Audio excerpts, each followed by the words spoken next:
बंदी छोड़ सतगुरु रामपाल जी महाराज जी की जय हो। परमात्मा की सभी प्यारी आत्माओं को मुझ पवन दास का सत साहिब।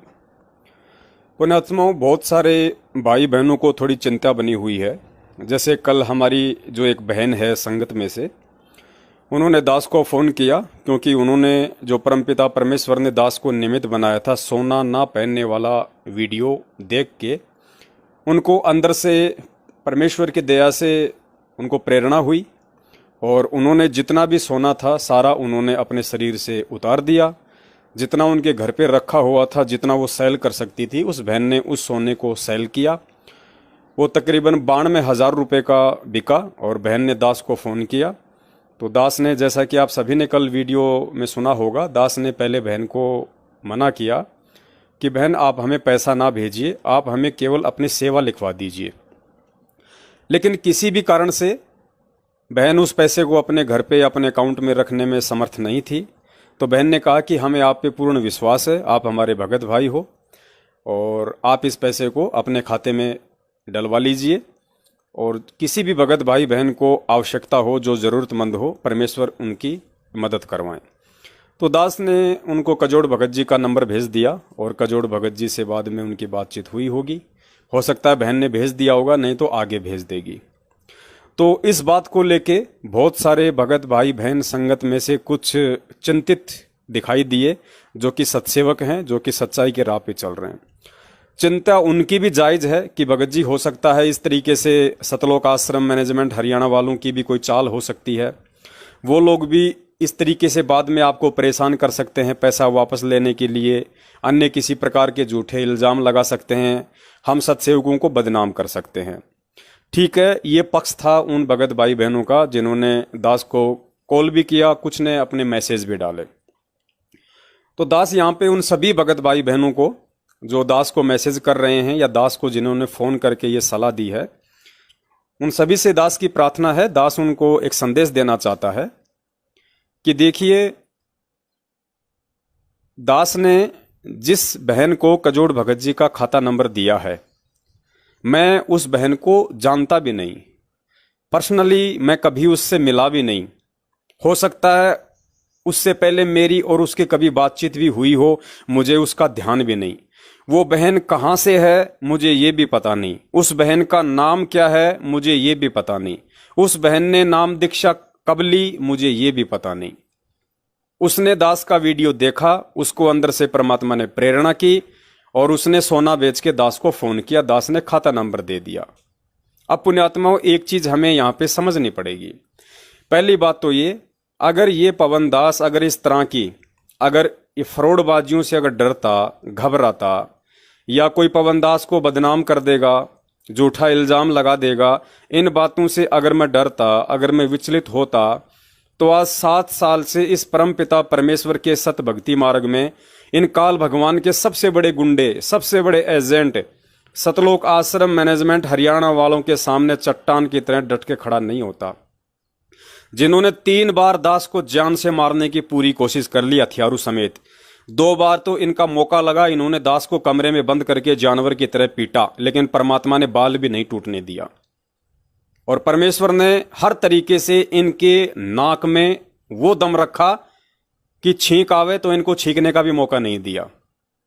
मुझे भी इस बात का पता है कि पिछले 7 वर्षों से परमेश्वर ने जो सच्चाई भगत समाज में पहुंचवाई है, सभी सत्सेवकों के माध्यम से, सभी भाई बहनों के सहयोग से, उसके बाद में ज्यादा भी नहीं तो कम से कम 100 करोड़ से ऊपर का तो सतलोक आश्रम मैनेजमेंट हरियाणा का नुकसान मान ही लो, जो इनके धार्मिक धंधे में हुआ है, जो इन्होंने देश और दुनिया में परमपिता परमेश्वर सतगुरु रामपाल जी महाराज जी की आड़ में, उनके नाम से जो गली गली, गांव गांव, देश विदेश में झूठे और फर्जी नामदान केंद्र खोल रखे हैं बिना गुरु के आदेश के।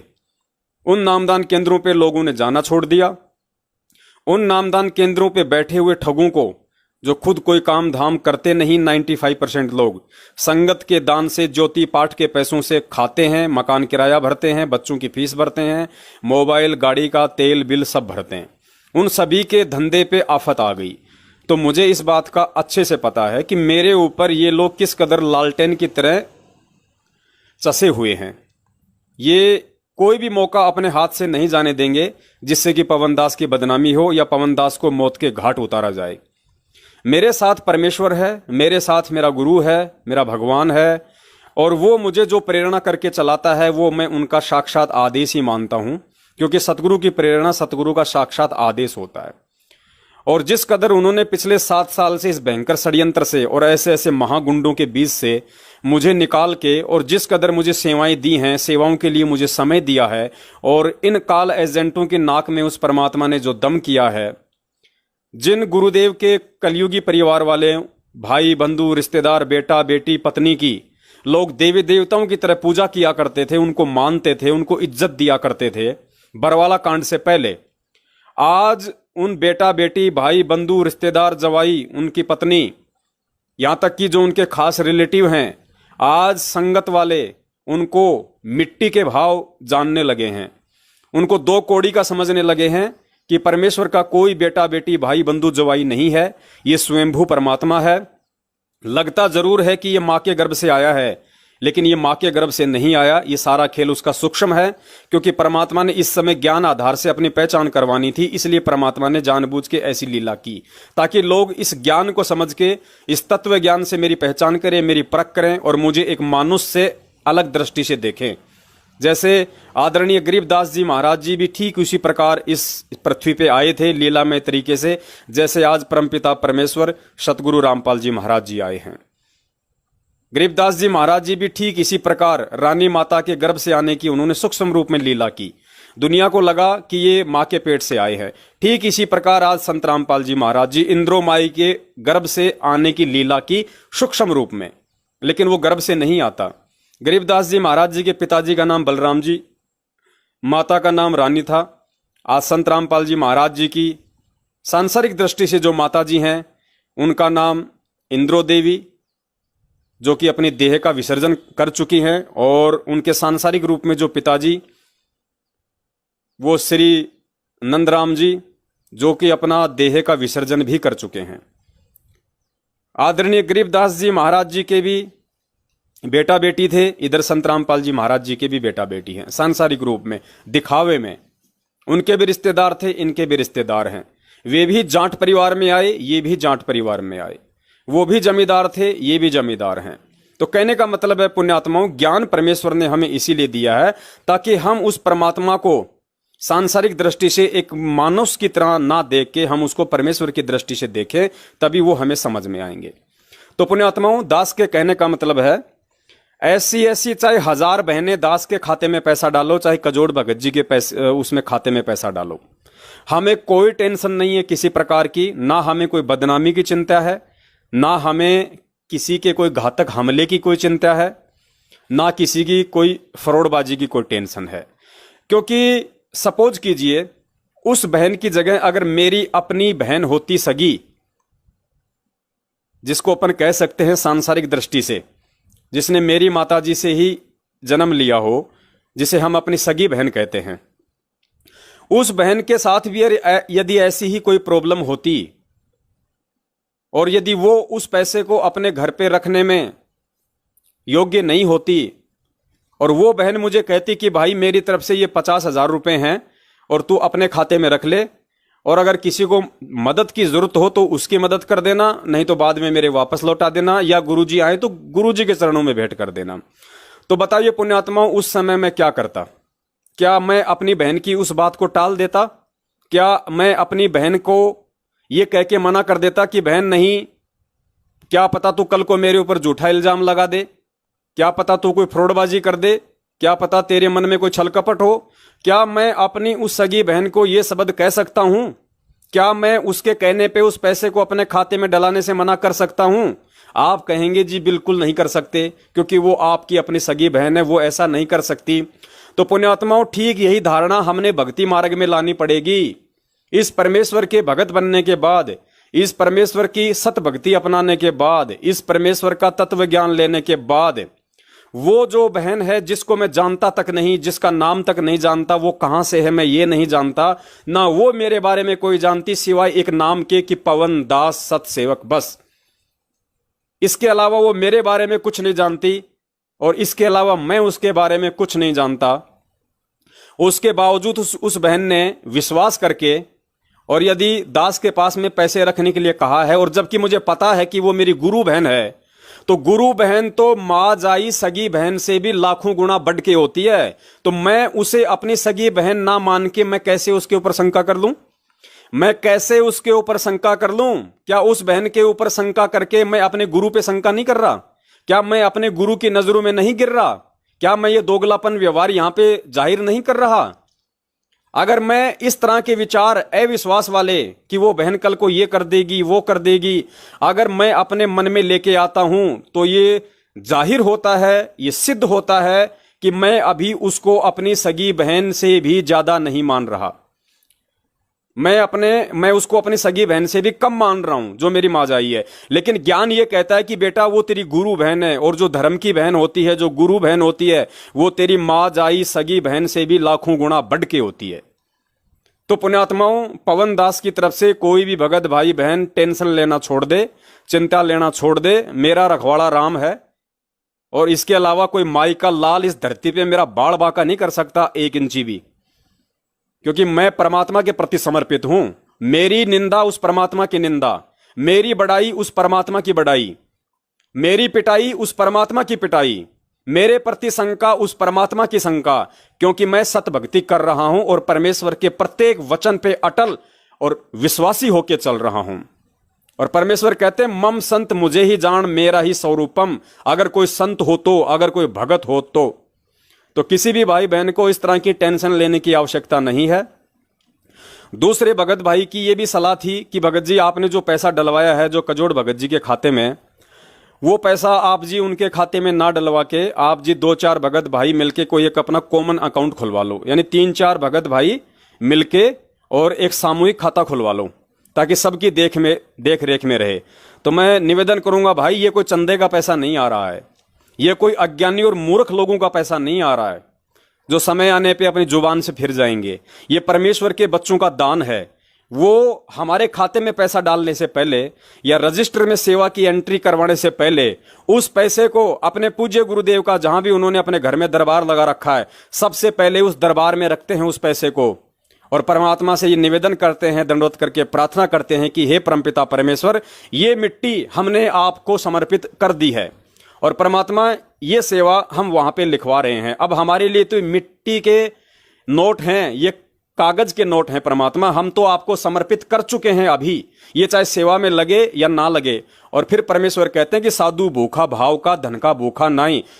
इतना संकल्प करते ही भले वो कागज के नोट आपके घर में रखें, लेकिन आपका दान आपके गुरु के चरणों में पहुंच गया अगर आपने संकल्प कर लिया तो 4-5 भक्तों का सामूहिक अकाउंट खुलवाने की हमें कोई आवश्यकता नहीं है, क्योंकि मैं यदि कजोड़ भगत जी पे शक करूं या कजोड़ भगत जी मुझ पे शक करें, या मैं मधु बहन पे शक करूं या मधु बहन मुझ पे शक करे, तो धिक्कार है फिर हमारा ये भक्ति करने का, धिक्कार है फिर हमारा भगत होने का, हमारी ये सेवा करने का। और 4 भक्तों का अगर हमने अकाउंट खुलवा लिया, कल को उनमें से यदि एक भगत यदि काल प्रेरित हो गया, किसी कारण से मैनेजमेंट ने उसको तोड़ लिया, अपनी तरफ मिला लिया, और यदि वो खाता हम चारों ने मिलकर खुलवा रखा और उस खाते में यदि 20 लाख रुपए हैं, तो कल को तो वो पैसा हमारा निकल ही नहीं पाएगा, क्योंकि काल ने एक भगत को अपने झांसे में फंसा लिया, वो तो मैनेजमेंट की तरफ वो चला गया। या और किसी बात को लेके यदि उसके अंदर मनमुटाव हो गया और वो यदि वहां जाके साइन नहीं करेगा, तो फिर वो पैसा तो सारा भगतों का यूजलेस जाएगा, वो तो जिंदगी में कभी निकल ही नहीं पाएगा। तो भगत जी, दास केवल उस हिसाब से चलेगा जिस हिसाब से इस तुच्छ बुद्धि पवन दास को सतगुरुदेव जी चलाएंगे। उसके अलावा चाहे सभी दास से चाहे दूर हो जाओ, चाहे सभी दास के दुश्मन बन जाओ, चाहे सभी दास के बैरी हो जाओ, ये मार्ग परमात्मा का उस समय भी चल रहा था जिस समय ये मैनेजमेंट नहीं था, और ये मार्ग उस परमात्मा का उस समय भी चल रहा था और चल भी रहा है जिस समय ये मैनेजमेंट काल का दूत हो गया। ये मार्ग परमात्मा का उस समय भी चल रहा था जिस समय संजय सच्चाई के साथ था, और ये मार्ग परमात्मा का आज भी चल रहा है जिस समय वो गुरुद्रोही हो गया। ये मार्ग परमात्मा का उस समय भी चल रहा था जिस समय मुझ पवन दास के साथ में रामचंद्र और ये करण दास जैसे कुछ लोग सत्सेवकों का झूठा नाटक करके आए थे जुड़ने के लिए, और ये मार्ग आज भी उसी तरीके से चल रहा है जब वो लोग यहां से वापस मनमुखी होकर निकल गए। ये मार्ग परमात्मा का उस समय भी चलेगा जब ये पवन दास आज उसकी सेवा में लगा हुआ है। ये मार्ग उस समय भी परमात्मा का निर्बाध रूप से चलेगा जब ये पवन दास भी किसी कारण से अगर हट गया तो। ये मार्ग परमात्मा का बिना कजोड़ दास के भी चलेगा, ये मार्ग परमात्मा का बिना मधु बहन के भी चलेगा। लेकिन हमारी सेवा का फायदा केवल इतना है कि हम अपने कर्म बना सकते हैं, कि परमेश्वर ने हमें मौका दिया है विश्वासी बनने का, सेवा करने का। हम अपने कर्म बना रहे हैं इस बहाने। और हम किसी भी भाई बहन पे अगर मैनेजमेंट वाला भी अगर छल कपट करके अगर हमारे खाते में पैसे डालने की कोशिश करता है तो पहली बात तो परमात्मा ऐसा होने नहीं देंगे। क्योंकि आप चाहे कितनी नौटंकी कर लो, चाहे कितने ही नाटकबाज बन जाओ, आप कितने ही रोते हुए दास को फोन करो, अगर परमात्मा अंदर से प्रेरणा करेगा तो ही आपकी सेवा होगी, तो ही आपकी बात मानी जाएगी। अन्यथा ये निष्पक्ष होकर चलने का मार्ग है। इस मार्ग में जिसने पक्षपात किया वो गधे की योनि में जाएगा। तो दास को परमात्मा उसके बात करते करते ही ऑटोमेटिक ये प्रेरणा कर देगा कि बेटा इसके दुख भरे आंसू हैं या इसके ये मगरमच्छ वाले आंसू हैं। ऑन द स्पॉट दास उसको मना कर देगा, चाहे कोई जी हो। फिर भी यदि किसी ने ऐसा छल कपट किया तो हमारे ऊपर उसका कोई असर नहीं होगा। कल को ये यदि वो बोलेगा कि भगत जी मेरे 1 लाख रुपए मुझे वापस दे दो, बिल्कुल, भले ही उसका पैसा सेवा में लग चुका हो, फिर भी उसको 1 लाख रुपए परमात्मा वापस दिलवा देंगे। क्योंकि जब किसी और को जरूरत थी तो उसने दे दिए। आज अगर वो अपने मन में दोष पैदा करके अपने पैसे वापस रख रहा है तो हमारी नजर में आज उसको पैसे की जरूरत है, तो हम उसको 1 लाख रुपया तुरंत निकाल के देंगे वहां पे, तुरंत, जो हमारे पास में होगा भगत भाई बहनों का। क्योंकि ये सत का मार्ग है। फिर अपने कर्म वो भोगेगा, अपने कर्म वो भोगेगा, उसका फिर हमें कोई दोष नहीं है। क्योंकि देखने वाला सतगुरु है, अंतर्यामी परमात्मा है, जिसका कैमरा ना गुफा में कभी अंधा होता, ना रात के अंधेरे में कभी अंधा होता, वो हमेशा विजिबल होता है। वो गुफा में भी देख लेता है, जहां इंसान की सोच नहीं पहुंचती वहां भी उस परमात्मा का कैमरा पहुंच जाता है। वो अंतर्यामी है, 24 घंटे उसका कैमरा चलता है, उसकी लाइट कभी नहीं जाती है, उसको इन्वर्टर की जरूरत नहीं पड़ती है। वो सबके कर्म देख रहा है, वो सबके कर्मों से परिचित है। और जो व्यक्ति सत्कर्मी है उसके साथ वो 24 घंटे साईं की तरह रहेगा, जैसे दास के साथ में है, जैसे सच्चे सत्सेवकों के साथ में है। तो किसी भी भाई बहन को घबराने की जरूरत नहीं है। और आने वाले समय में तो दास आपको थोड़ा सा आपको हिंट दे देता है। परमेश्वर दास को ऐसी भी प्रेरणा कर रहे हैं कि हमारी कुछ माता बहनें ऐसी हैं जो बहुत ज्यादा मतलब वृद्ध हैं, जो शहरों में रहती हैं, उनके बच्चे विदेशों में रहते हैं, माता पिता की बिल्कुल भी देखभाल नहीं करते हैं। उस बहन ने नाम ले लिया, बेटा बेटी उसकी देखरेख नहीं करते, बहू उसको ताने मारती है। दास के पास में ऐसी बहुत सारी बहनों के रोते हुए फोन आते हैं। वास्तव में वो असमर्थ हैं, असहाय हैं, वो खुद कुछ काम धाम भी नहीं कर सकती, उनको अलग थलग बेटा बहू ने डाल रखा है और वो भगत हैं। तो परमेश्वर आने वाले समय में हमारी उन माता बहनों के लिए भी एक ऐसा कोई आश्रम छोटा सा परमात्मा खुलवाएंगे एक जगह।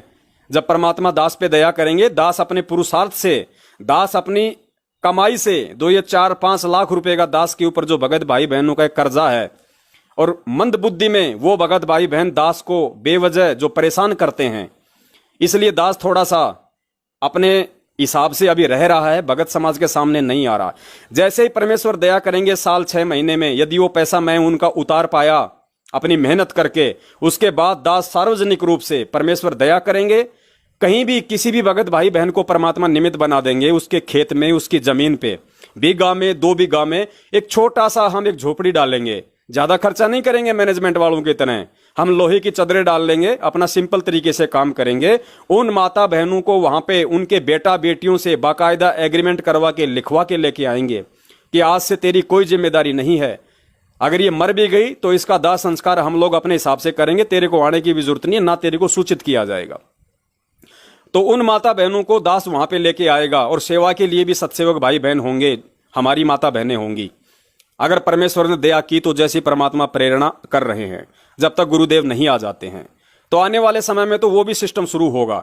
जबकि ये सिस्टम तो सतलोक आश्रम मैनेजमेंट हरियाणा ने शुरू कर देना चाहिए था, अब तक कर देना चाहिए था। क्योंकि सतलोक आश्रम बरवाला में भी काफी ऐसे असहाय माता बहनें और वृद्ध वहीं पे परमानेंट रह के अपनी भक्ति करते थे, जिनको बाल बच्चों ने छोड़ रखा था। वो कहां जाएंगे उस परमात्मा के अलावा? दुनिया में कौन है उनका सहारा? और परमात्मा उनका सहारा बनने के लिए किसी न किसी को तो निमित्त बनाएगा, माध्यम बनाएगा। इन्होंने जो ये देश दुनिया में जो हजारों की संख्या में फर्जी नामदान केंद्र खोल दिए हैं, ये 20, 30, 40 इन्होंने बड़े बड़े आश्रम खोल दिए हैं लोगों को ठगने के लिए ज्योति पाठ के नाम पे। इन नालायकों को एक ऐसा आश्रम भी इनको बनाना चाहिए था, जबकि इनके पास तो संगत का ठगा हुआ करोड़ों अरबों खरबों में दान है। ये सेवा तो इनको आज से पहले ही शुरू कर देनी चाहिए थी, ताकि उन आत्माओं की जो है उन माता बहनों की आत्मा कितनी संतुष्ट होती, कितनी शांति में होती, बैठ के वो अपनी भक्ति करती, परमात्मा का लाख लाख वो धन्यवाद करती। लेकिन इन्होंने ऐसा नहीं किया, क्योंकि इनका मकसद तो इस परमात्मा के बाग को उजाड़ना है, इस परमात्मा के फलते फूलते इस बगीचे को तहस नहस करना है। तो ये नहीं करेंगे, वो परमेश्वर अपने सत्सेवकों के माध्यम से करवाएंगे। आने वाले समय में परमेश्वर दया करेंगे, भगत समाज की मदद से, परमेश्वर के आशीर्वाद से। आने वाले समय में यदि उस मालिक ने दया की तो आने वाले समय में एक छोटा सा परमेश्वर के नाम पे एक आश्रम भी होगा, जिसमें हमारी वृद्ध माता बहनें होंगी जो अपनी भक्ति करेंगी। उनकी सेवा के लिए वहां पे हमारे भाई बहन होंगे, और हर महीने परमात्मा साध संगति का वहां पे प्रोग्राम भी रखवाएंगे। तो दास की ये अंतिम प्रार्थना है, कोई भी भगत भाई बहन किसी भी क्रिया पे चिंतित ना हो। दास अपनी तरफ से करे तो 100 गलतियां हो सकती हैं, लेकिन दास को परमात्मा प्रेरणा करके चलाता है, सतगुरुदेव जी प्रेरणा करके चलाते हैं, इसलिए गलतियां होना नामुमकिन है। तो निश्चिंत रहें आप लोग। सत साहिब बंदी छोड़ सतगुरु रामपाल जी महाराज की जय हो। सत साहिब।